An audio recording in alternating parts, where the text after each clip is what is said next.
Welcome to my basement, everybody. Hello. Sorry, Steve, Hello. I'm blowing your speakers. No, I love it. I love it. I love it when you fill my ears, man. Welcome. Fill my ears. Yes, what a day in sort of geek story today, right? Lots of crazy things happening. Steve Tilley is joining us, my good dear friend Steve Tilley, who's worked with EP and with me and with colleagues of mine for like 10, 15 years or something like that. It's incredible. It's been at least 15 years. Yeah, but it's we crazy. haven't been able to do a lot of stuff. I think this is our first Skype conversation. We're going to have to do I think a lot it might more be, of this. yeah. This is I crazy. think I'm getting used to it. I'm used to sort of being able to kind of bathe in your manly musk very up close nice. to you.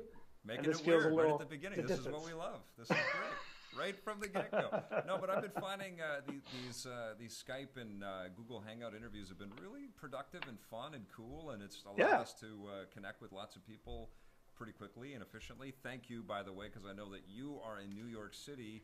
You attended the New York City. I'm very jealous. I love that city. But you attended the PlayStation 4 Pro reveal today. Yes, and so we're going to talk about that, and we're also going to talk about the Apple stuff, which I'm sure you were watching on a video screen of some kind, right? I wish they could. I wish Apple and Sony could have got together and say, you know what? Let's not have this at the exact same time on the exact same day. You know, it's like the two biggest movies opening on the same day. It's like space them out a bit. You only got so many people. You know, some of them are in San Francisco, some of them are in New York. But it's been a big day for gadgetry. Yeah, and for people that like shiny things and blinking lights and stuff. I love shiny which things we and do, blinking lights. But it's also an expensive day because when you're talking about all the dinero that's flying around, when you got to get all of this this assortment of goodies, you're talking about $4,000 or $5,000. I got no more organs left to sell. I've sold off all my non-vital organs. I only got the ones that I got only one of left. So I don't know how I'm going to afford a new iPhone, a new PS4, a new TV, a new watch. It's too much. It's too much. Yeah, it's like restarting your life over again. Your sort of digital entertainment life. Boop, reboot. But okay, let's talk a little bit about Apple's, because it came first today. Let's talk about Apple's reveal of the iPhone 7 and the iPhone 7 Plus.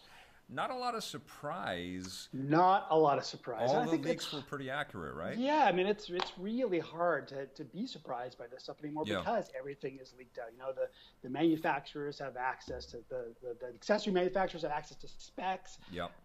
There's a lot of great sites doing reporting on Apple stuff that have great sources. So I can't remember the last time we were really surprised by like a feature announcement on a new iPhone model. So yeah, we got kind of what we expected out of the iPhone 7 and 7 Plus today. I think since Steve Jobs has passed, though, too, the leaks have grown exponentially. There was something about the omnipresent sort of overlord status it could be. Of Steve Jobs. He kept that stuff locked down. Totally, and he was ready to sue people and put people out of business immediately if that stuff was ever kind of revealed. Yell at them. I get the impression just being yelled at. Being yelled at by Steve Jobs would be terrifying. Absolutely. So that alone, the threat of that alone could be enough not to leak it. He was kind of like the Emperor, right? He would just like appear on some giant screen somewhere and start barking at you. I'm sure that he put the fear of God into a lot of people. But, you know, the iPhone 7, I think, had a pretty auspicious reveal today. I had a lot of people tweeting at me telling me that other cameras and other phones have dual cameras on them, and this is nothing new, and the specs, and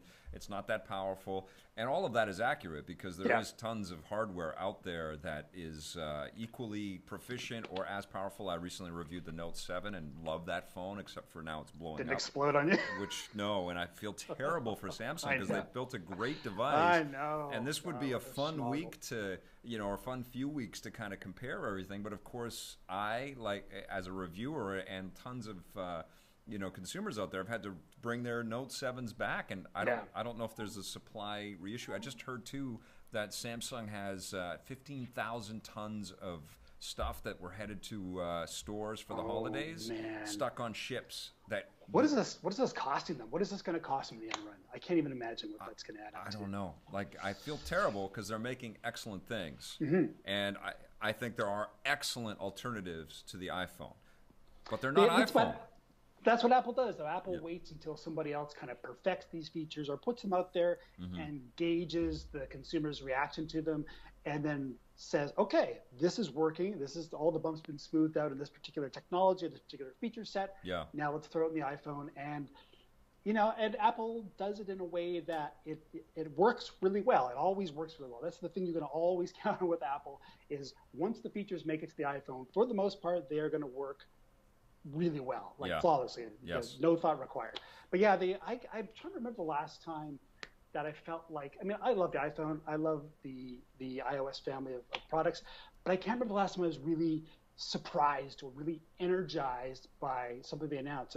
The Apple Watch, it was something kind of new that didn't quite hit its promise with the first gen. Now they're doing the Series 2 that may live up to that vision a little more, but I just can't remember the last time I had my mind blown by it was Apple. probably the iPad mini, I would imagine, right? Yeah, then again, that was a mini iPad, Yeah. It's, probably the iPad itself. The iPad itself was the last time that they really took a big risk and put something out there that really, like, people said, wow, I've never quite seen anything like this. I want one. I agree with you, but there, and I've reviewed a lot of this stuff over the years and as of you, and I think what happens is that there isn't that surprise, but then you get the product in. Most recently, I think for me, I love the 6 Plus S, which is right here. This phone, this has been an amazing phone and the most rock solid out of all of the iPhones that I've used, and I use it more than anything else that I have, and it's been amazing. A couple hiccups here and there, but the iPad Air blew me away. When went out for the. It is a beautiful device. Yeah, it was so good that there hasn't been this pull to kind of replace it with and iPad has suffered, I think, because that first iPad Air was so damn solid. That's the problem Apple's running into as well. Is they're not really dreaming up really innovative new stuff for their phones. So when you put out an iPhone 6 that's awesome, you've either got to add something to it that's amazing, right, or just hope that people are going to keep jumping on board with these kind of iterative updates, which a lot of people do. Let's face it. Yeah.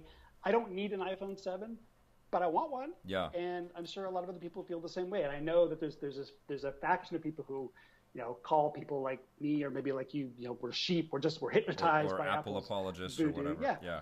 But they make great phones, and every time that they announce a new one, even though I know I don't need it, I kind of want it. I don't know. It's like, was there something about the 7 or 7 Plus that you are most excited about out of the stuff that they revealed today? I have the iPhone 6, which doesn't have the optical the touch stabilization 3D or whatever. Okay, yeah, right. Okay. Which I kind of like to get. Yeah. Other than that, though, I just like the idea of a faster iPhone.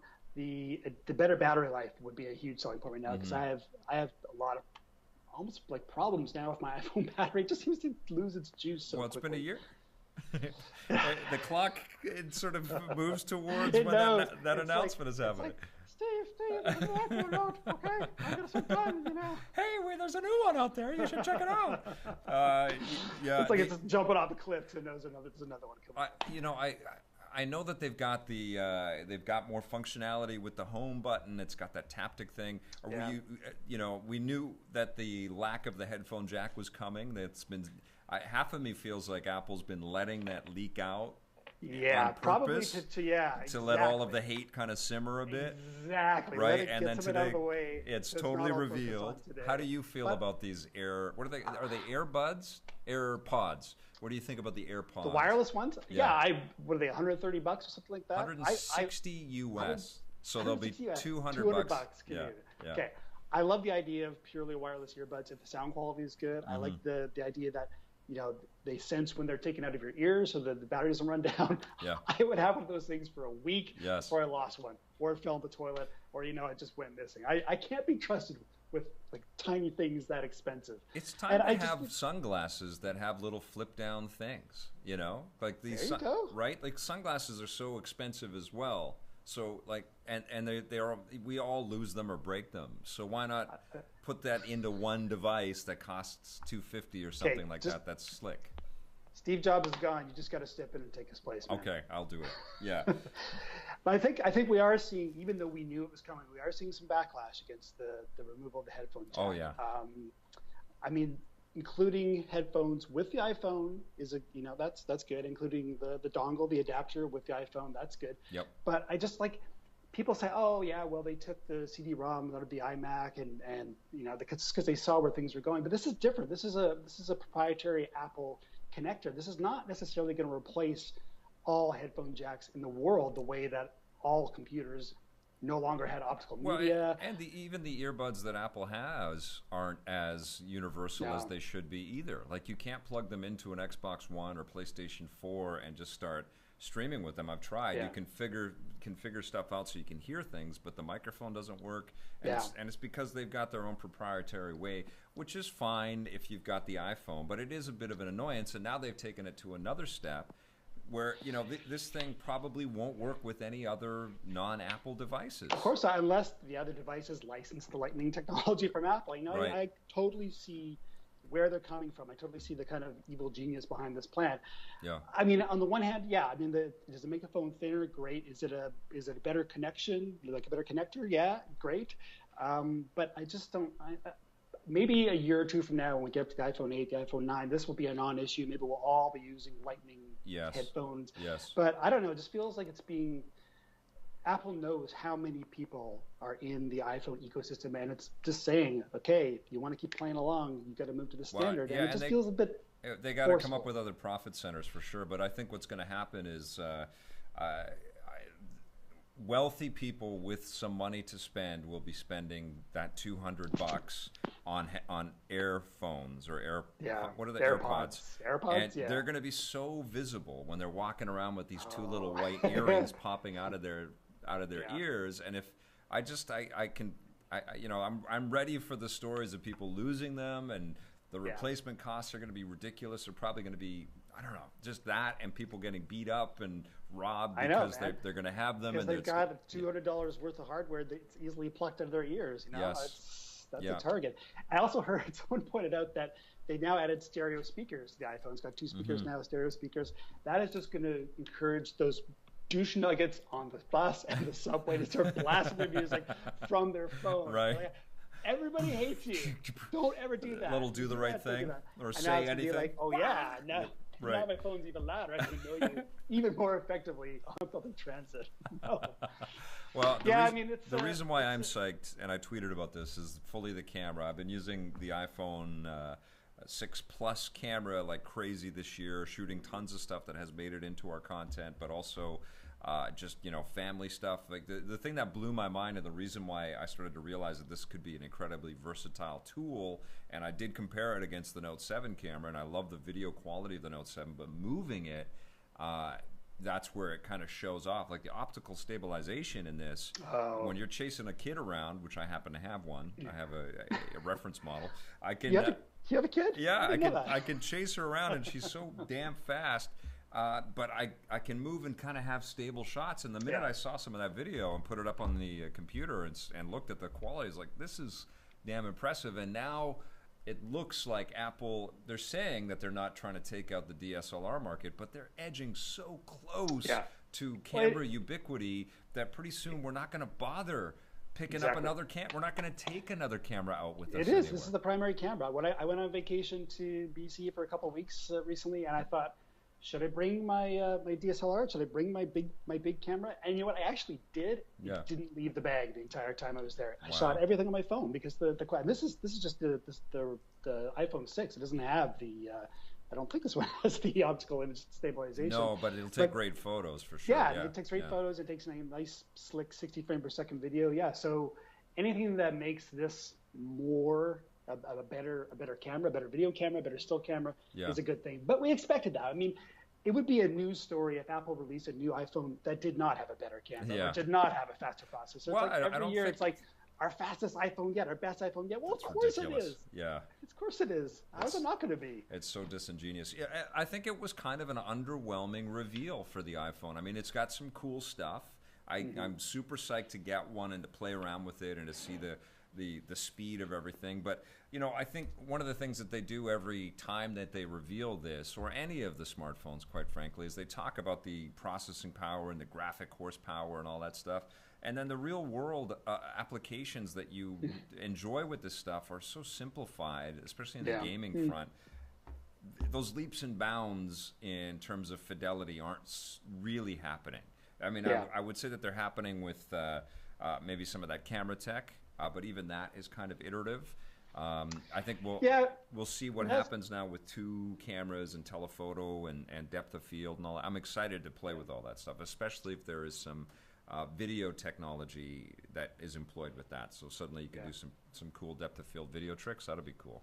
The processor power stuff that tends to be appreciated more a few years later. Like you see games now that can't run on an iPhone 5 or earlier. Yeah. So I mean, we're not going to see some sort of console quality game on the iPhone 7 because that could only work on the iPhone 7 because that would just eliminate a huge chunk of the market. But I do like the fact, like I play a lot of games on my iPhone and my iPad, and I do like the fact that more of these games are kind of pushing the envelope in terms of visuals or in terms of complexity. It's still not going to take the place of my PlayStation or my Xbox, but but I don't know. I just want Apple to surprise us. Just surprise us. Like you're meeting expectations, but not exceeding them. I just would love to see something that just kind of blows us away, something we haven't thought of before. Right. Yeah, I don't know. I mean, and even like the waterproofing and the dustproof, water resistance, like that stuff is being bested. I think it's more exciting that the Note 7, you can pop the pen out and write underwater, and it still works. I mean, that's incredible. It's got a lot of practical applications. No, but it's just like I do a lot of underwater writing. That's over and above. Plus, they didn't really talk about the durability of the phone without a case, and they work so hard to make these things so beautiful, and then they're so delicate. It's unbelievable. I know you don't want to put a case on it because it's just a beautiful device, but you have to. And then as soon as you do, you've just kind of eliminated all the beautiful industrial design that they've spent so I mean, much I love time my working case on this iPhone 6 Plus S or what 6S Plus. And it looks like the first iPhone. Oh, that's cool. That's a Toronto street card there on my case. Yeah, but I like this because it's retro and it looks like the very first iPhone when you put it on. So it totally blows the idea that I've got the latest and greatest. Your latest iPhone is looking like an iPhone 1. Yes. Okay, well, it wasn't just the iPhone that they revealed today. It's the Watch Series 2. That looked a lot more enticing to me than the Series 1 stuff. I feel like a lot of kinks have been worked out. Do you still wear your Apple Watch? You were wearing it for a long time. There it is. Cool. Right so there, are you excited about OS or Watch OS 3 and some of the upgrades? I don't know. I when I got the Apple Watch, I thought it was going to be kind of this really cool wrist-mounted extension of my phone. But in the first generation, at least, and with the first iterations of the Watch OS, it's really everything is simpler to do on your phone. There's very little that is suited to do on the watch that's not faster to do on the phone, even if it means taking the phone out of your pocket. There's so many things you do on the watch that just are slow because the watch is talking to the phone. The connection is, not as robust as it could be. So I want to see what they're going to do with truly watch-focused apps as opposed to things that, like I don't know if you've ever tried to follow driving directions on the watch. No.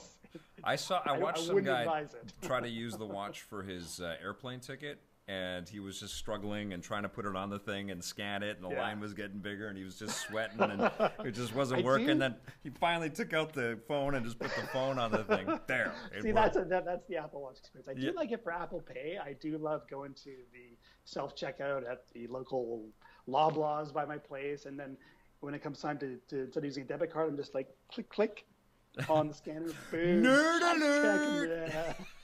But no, I mean, what I use this for mostly is just getting notifications on my wrist. And I do actually find a lot of value in that. I like getting all of my app notifications and my messages all on my wrist. It's really handy for that. Right. And it's not bad as a fitness device. It's not quite as doesn't have quite as wide a spectrum as a Fitbit in terms of a fitness device, but it does the stuff I need it to do. That's wild. That's right now telling me that I'm doing really well on my fitness as I'm talking about that. That's good. But, now we've got a waterproof version of it, a snappier one. It's got a built-in GPS. I mean, to me, it's starting to look like, and the price wasn't as freaky as I thought it was going to be. Of course, that's going to be with the POS watch bands, like the bottom of the line. That's where they're making all their money. But it sounds a little more enticing to me now. It sounds like this is an efficient little machine unto itself. Yeah. See, and for me, I wish I'd jumped in now. I kind of wish I'd held off. There's no way I would upgrade now. I would wait maybe another generation, which is really what you should do with Apple products in general. Right. You should wait a generation. Like if you have an iPhone 5, wait out the 6, get the 7. If you have the 6, wait out the 7, get the iPhone 8 next year. That's really the smart thing to do with Apple stuff because you really notice the advancements in 2 generations, not so much with the little jump between them. So I'm going to just stick with this for now, and then we'll see what Series 3 has to offer. Yeah. But I like people poo wearables all the time about wearables. You know, it's not happening. Wearables are going to happen. They just have to figure out how to make them as intuitive and as natural as clothing or any other device that you would use without a second thought. If you have to think too much about using your wearable, it's not an extension of you. It's another piece of technology that happens to be clamped to your body. Well, Android sure has the leg up in the wearables department. You know, like if you are fully integrated in the Android OS, you have way more options and way more choice. It becomes more confusing, but I always look on that with great envy because I haven't made that switch. You know, the Note 7 was didn't lure you over to the so Android close, side? You know, and I do use a lot of Google stuff for work, obviously on YouTube and all that stuff, and you know, the apps are great, and I'm looking forward to testing the two a little bit more side by side. It's so close, but the thing that really is attractive about Android is the vast amounts of choice, you know? And I think if the Note 7 video camera functionality, because I love the photos that I was taking on that thing, really, really nice. I mean, I can't wait to see the pictures side by side and stack these two side by side. I mean, you review the tech stuff for the paper. Have you been seeing other phones that are, you know, contenders? Yeah, this is the one thing that I think one advantage that Apple has is that there's almost too much choice on the Android side. You know, Samsung's got great phones, but they have a lot of them. Yeah. And HTC's got a lot of them, and LG's got a lot of them. The core Nexus phones are always really solid. Yeah. So Google's got, exactly. So there's almost such an overwhelming amount of choice that one thing I appreciate about the iPhone is that even in a year when they have two models, like a 7 and 7 Plus or, you know, a 6 and 6S, you still got a very narrow range to choose from. It's not an overwhelming amount of choice, and you know that the apps are going to work properly. There's not going to be such a wide spectrum of devices that some apps might not be compatible with your device. True. You see that a little bit. You see that a little bit with especially an older iPhone. But, you know, it just works. It goes back to it just working. And I think I would have a really hard time giving up the iOS app ecosystem. I just, you know, for all the things that Google has improved with Google Play and with their version of the App Store, I still think Apple still got that. You know, it's still the first stop for mobile development. It is, and it's got exactly. It is the first stop, and it's sort of where all the premium apps are going to go first, and then maybe they'll have Android versions later. I mean, look at Mario Run today, right? That's a perfect example. He wasn't on stage at the Google Play event. He was on stage for the iPhone, Shigeru Miyamoto, and that was history in the making, and it could be a complete. It could be a complete table-turning thing that we're about to witness here. You know, the NX may be so directly tied to these companies, to Apple and Google. It's going to blow our freaking minds, you know? Yeah, we're going to have a big conversation about that when we learn more about the NX, but I can't even wrap my head around what the hell Nintendo's doing now. They're either geniuses or insane. But I know there doesn't seem to be any middle ground with them anymore. I know that they were as excited to be on the stage as we were to watch them, because there is an element of universal appeal that a company like Apple or Google or Facebook kind of has that the video game industry hasn't quite reached. And I think that was kind of exemplified by the PlayStation reveal today, which, you know, in the context, I mean, this wasn't the best Apple presser by any means, but I think in terms of solidly hitting notes and you know, delivering messaging around something, it was solid. I think the PlayStation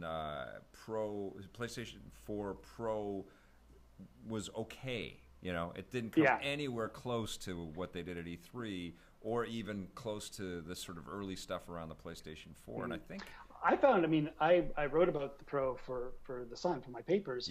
And I found it difficult even to explain what it is. It's you know, we're stepping into the 4K HDR world now. This is basically a console that's going to take advantage of your 4K TV. I guess that's probably the simplest way of explaining it. I hate that name. It shouldn't be called Pro. Yeah, it's not there's no such thing as a Pro leisure device. You know, like if it's a pro device for professional gamers, that's one thing. But this is a leisure, sit back and enjoy device. Why the hell would you call it a Pro? I feel like there are a lot of other Pro devices out there. You know, I don't know. Yeah. Naming aside, I sat down with a couple of developers. Sat down with some of the guys from both Sucker Punch and Bend, who are doing Days Gone, just to sort of get a feel from the developers what they're doing with this new console. And there's very little, like, I sort of thought that there would be almost a different level of graphical detail. There's a different level of graphical detail, but it's not like if you're playing Uncharted 5 on the PlayStation 4 or on the Pro, that you're going to see objects in the world that you wouldn't see if you didn't have a Pro, or you're going to see more polygons. You're not going to see more polygons. That's one thing I asked my dad. I said, or will there be like... At least not yet. They seem really reluctant, and I don't know if it's because it's a Sony mandate. They seem really reluctant to divide the experience between Pro owners and non-Pro owners. The Pro owners will get the higher resolution, the better anti-aliasing. They'll get HDR looks really good. That's actually almost a bigger selling point than 4K. I think once you see the difference between HDR and non-HDR on an HDR TV, you realize, wow, that looks good. Like it pops. It just pops. There's so much greater spectrum of light. I mean, that's what HDR is, right? So you've got bright like lasers, and you have deep shadows that have detail in them, and all on the screen at once. But we're not going to see, faster frame rates. That's another thing they sort of specifically said no. They like the Bend guy said no. Days Gone is locked at 30 frames, even though maybe theoretically they could increase the frame rate on the Pro. They're not going there. They want that experience to be, as similar as it can be for the two consoles, do you think just looking better. This year analysis, and next year they can say this is the new feature, this is the reason to upgrade next year? Yeah, it could be that they just don't want to show their whole hand right now. Right now they're saying if you have a 4K TV, if you have a 4K HDR TV, this is the console you want. It's an extra $100, $150, not even $150. I mean, that's not a huge premium to pay for a console that goes along with your $2,000, $1,500 TV. Right. But it's not going to be. I think some people were under the impression that this was going to be. We were just going to see better versions of games on the Pro, and at least for now, at least for the foreseeable future, games are going to look better, but they're not going to really be better, if that makes sense. Yeah. It's also big, man. I actually had a chance to. I don't think I was supposed to pick it up. It looks heavy. When Andrew was picking it up, it looks heavy. Man, it's a bulky little monster. Yeah, especially with the Slim sitting right next to it. It's probably got a bunch of graphic cards or graphic processors running in tandem right beside each other, right? Yeah. So, but it's kind of. I kind of want them to. I almost want them to say, okay, I want somebody to step up and say, we are going to make a PlayStation 4 Pro. We're going to make a game that plays great on the PlayStation 4, but if you play it on the PlayStation 4 Pro, you're going to see more detail in the world. You're going to see stuff. You're going to see like more effects, and that's kind of like I thought what we're going to be seeing with it. But they seem to be very strictly saying it's resolution, it's clarity of image, it's color, and it's luminosity. That's the difference, at least right now. Yeah, I mean, I think that they're very wary of pissing off the 30 million plus owners of the current machine. And I have to say, like, the reveal was underwhelming. I feel like of the machines themselves, it was like Andrew House saying, "Here's the family," and then the curtain thing, and just I made the sound effect of wah, womp. There it is, wah, and just go ahead and take a look at these things. And the design of the machines themselves is not up to the caliber of the PlayStation 4 launch either. I don't love the look of the Slim. I do love I'm kind of split on the new power button and the new reset button. Yeah, they're so unintuitive. On the PS4. Oh, I know. Yes, touch strips. Which one's eject? Which one's power? You don't know. Yeah, just little light bars.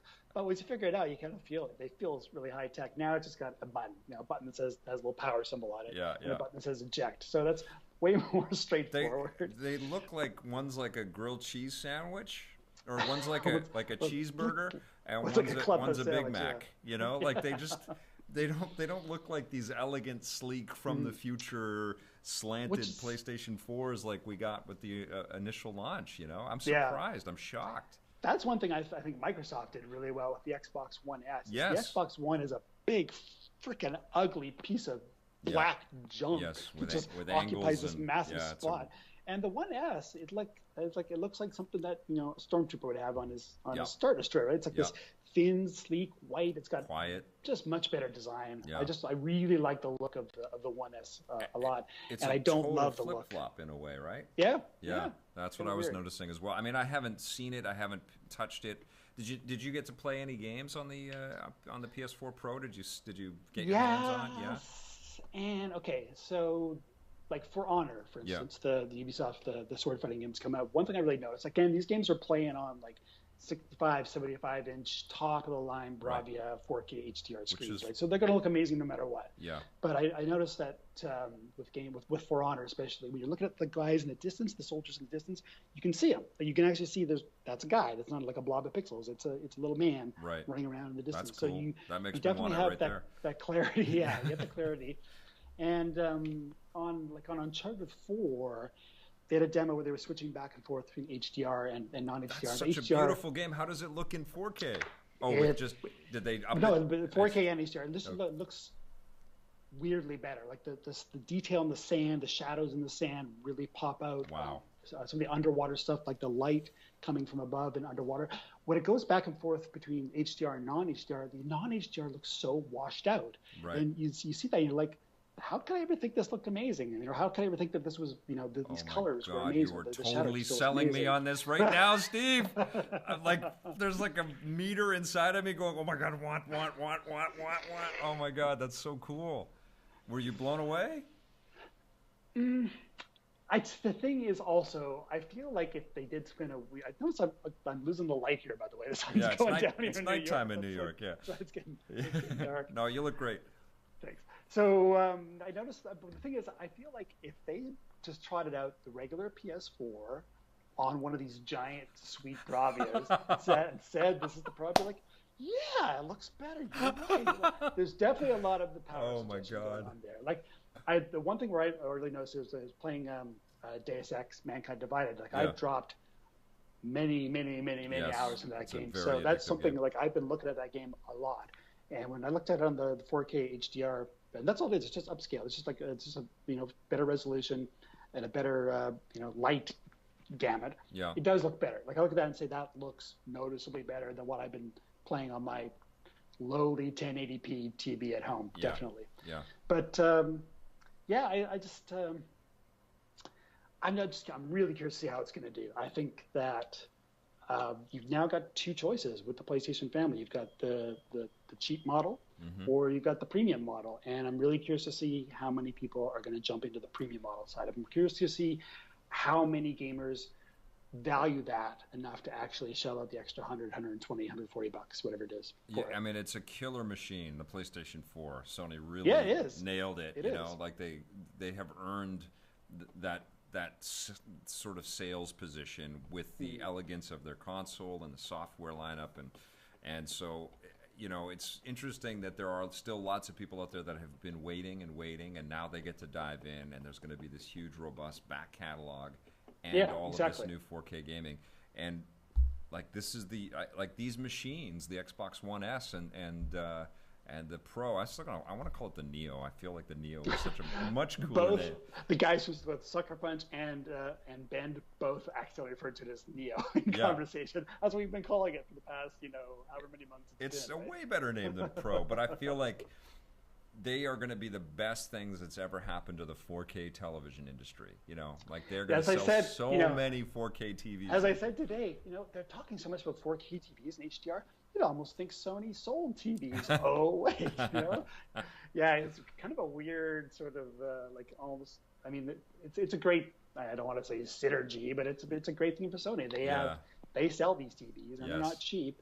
And if they can say this console plays games that are going to look so great on a 4K TV, and then over here say here's some 4K TVs, that's good for them. It's a smart move. As a manufacturer that makes both these products, it's a smart move to make them work so well together. Does it feel like, at least from what you've seen software-wise, that it doesn't justify that resolution bump yet? I mean, it depends what you consider justification. It's the price of 4K TVs has come way, way down over the past year. You're still dropping at least $1,000, I think. Right? Yeah, at least $1,000. But I mean, that's better than $3,000 or $4,000 that it was 2 years ago. So I don't know, man. The games look good. We're sort of the PlayStation is sort of running up against that point in its life cycle where it gets just blown to smithereens by a high-end PC, right? Like you look at something that's running on like an NVIDIA 1080 or two NVIDIA 1080 cards together. It's going to do things that the PS4 can't touch because it's a 3-year-old piece of lower-end consumer electronics. I think the Pro is sort of giving them a little bit of a little bit more staying power, another grip on the market until we see the PlayStation 5 in, who knows, 2 years, 3 years tops. I would think they can't wait much more than 3 years to go to the full next gen.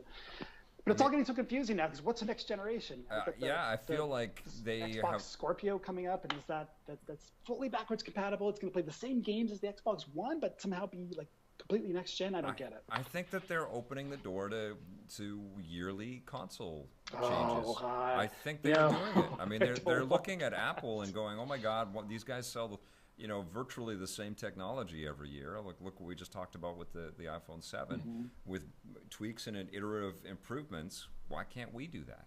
And certainly the PC industry kind of exists in that domain as well, right? Like people. Yeah, I was always sort of hoped that consoles would be immune to that, but I mean, Apple has set the precedent for people buying the same thing, slightly better versions of the same thing every year, or every 2 years. So and I mean, and an iPhone's more expensive than a PS4. So if they're kind of like saying this is what you can do now, then we're all doomed. We're doomed. I don't want yearly consoles. I liked the every 6 or 7 years. Yeah. Getting really excited about a new generation of consoles. It does change a lot of things, right? I mean, this whole sort of persistent game space as well, too, right? Like that's the other side of it too, is the games aren't necessarily being iterated on the same way that they have been in the past. People, certainly there's huge franchises like Madden and Call of Duty and stuff like that that kind of rely on that turnover every year. But there are a lot of games that just kind of stretch across years with DLC or sort of persistent worlds and things, and that almost justifies you upgrading your hardware along the way and maintaining, but you start to see your world look better. Yeah. I don't know, man. It's a strange time. This is really something brand new for console gaming. Yeah. The weird mid-generation console, like the Xbox One S and I almost called it the Neo, the PlayStation 4 Pro. Well, the Neo did one thing that the Xbox One S includes. They omitted the Ultra HD Blu-ray playback, which is crazy. Yeah, you know what? It's funny they didn't actually. For obvious reasons, they didn't touch that during the press conference. And I think the assumption, and I made the assumption, is that it'll do 4K Ultra HD Blu-ray playback. That seems like that's so many Sony people owns that technology. Exactly. Which is insane. For so many people, their first DVD player was a PS2, and their first Blu-ray player was a PS3, right? The PS3 played Blu-rays, right? That's what it did, yeah. And now the Xbox One S is a great cheap, almost like it is cheaper than a lot of standalone 4K Blu-ray players. So if the PlayStation 4 Pro is not a 4K Blu-ray player, that seems weird. I mean, I heard some rumblings that maybe that's going to be added in a firmware patch or something. Okay. But I don't know. I don't know where. I wish I didn't even know that until long after the event was over. And I'm not sure where that stands right now, but yeah, it seems like really odd. Well, counter to that is the smart sort of firmware update with HDR for existing PlayStation 4s, which I'm all thumbs up on. All right, thank you very much, my friend. Indulge me in a quick unboxing video because you've got one of these. This is the Sphero BB-8 with the Force Band. I haven't touched this yet, but I talked with Kelly from Sphero. We had a great conversation, which you guys can watch on our channels. And I'm a huge fan of this. I've had my BB-8 back there since we got it. I play with it from time to time. My daughter loves the thing. And I figured, why not open up the new one? So this is the battle-damaged Sphero BB-8 with the Force Band. So you get everything all in one. So here's your little... your special edition sort of instruction book here telling you that you have got the all-in-one bundle, and it comes, great packaging actually, comes with I'll open up the Force Band first. which I asked Kelly if they're going to do any watch integration with this, because this would be a rad little watch if they just put a little face on it. It's a cool device in and of itself. I like the fact that it's not simply for controlling BB-8, but it's like one of the coolest things that I like about it is that. And if Kelly showed you things, she probably had those little toys with her, right? Like the X-wing fighter, like being able to go pew pew pew pew. Yes, it has sounds with built a TIE in. fighter, and it makes the TIE fighter sound. That's so cool, and you can make the lightsaber sound. I just gave my daughter a little lightsaber that I got at John Williams concert I was lucky enough to be at in at the Hollywood Bowl, and they were selling these $10 lightsabers, and I just gave her that, so I'm going to give her this to try on, and she can whip her lightsaber around and have the sound effects, and it's got the motion sensing in there too, which is great, so it knows where you're striking. Okay, now this is the goodie. I'm going to flip this over. It's in a tin box, which is so cool. God. Look at that. That is just slick, man. This looks like the case that Ray found the lightsaber in, but brand new. Okay, so pop that open, and here is the new, part of the new BB-8 droid. Here, I'll let you have that. I don't know. Will the head stay on without the power? I think it will. Right, magnetic. Okay, so it needs the juice.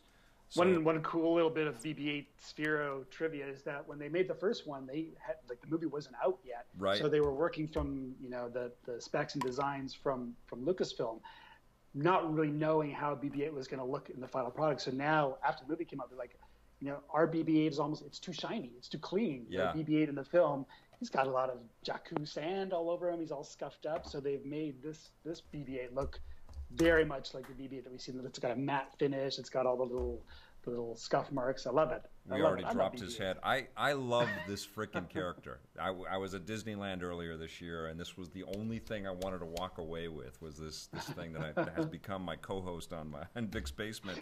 But I love this character, and I can't believe how much say what you will about The Force Awakens.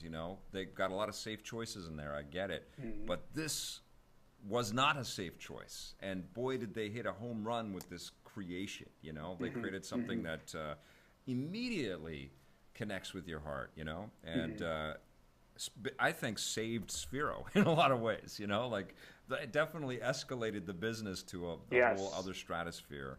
And it's exciting to see what they've got coming up with all of this stuff. So you get the cool battle damage base and everything, and then that plugs in, charges up, and connects with the app on the phone or now the Force Band. And I'm going to do that. I'm going to plug it in, and we're going to see. We'll test it in another video. But it comes with the cables and the USB chargers. Lots of stuff charging in our world now, right? Where's the wireless, the ubiquitous wireless charging we were promised? I want to be able to just walk in my house, put my phone down, and have the walls charge. That. I mean, Samsung's kind of doing that. They're getting there. They're getting there. It's kind of weird that there isn't that same sort of easy functionality with the iPhone yet. That's something that I think would have surprised everybody today. Apple's, easy wireless charging system, especially if we've got AirPods in there now too, right? We should be able to just put stuff down onto a base and look at us complaining about all these this incredible technology we're surrounded by. I've got this fancy new several $100 phone, but I can't wirelessly charge it. Take it back. Yeah, we are lucky individuals to be able to talk about this. And I'm lucky to know you and have you in my world. I love you, brother. Thank you so much. I'm going to go enjoy the New York evening now. Yes, go have fun out there, all right? And then do a bunch more work. Yes, that's what you got to do. But have fun. All right, say hi to some of the friends that we mutually have that are enjoying the Big Apple. And thank you, everybody. Thanks for watching. We'll be back with another Vic's Basement very soon. And Steve Tilley will be back in this show very soon as well. Thanks. Hope so. Thanks. Have a great night, everybody. Stitcher! Bye, guys.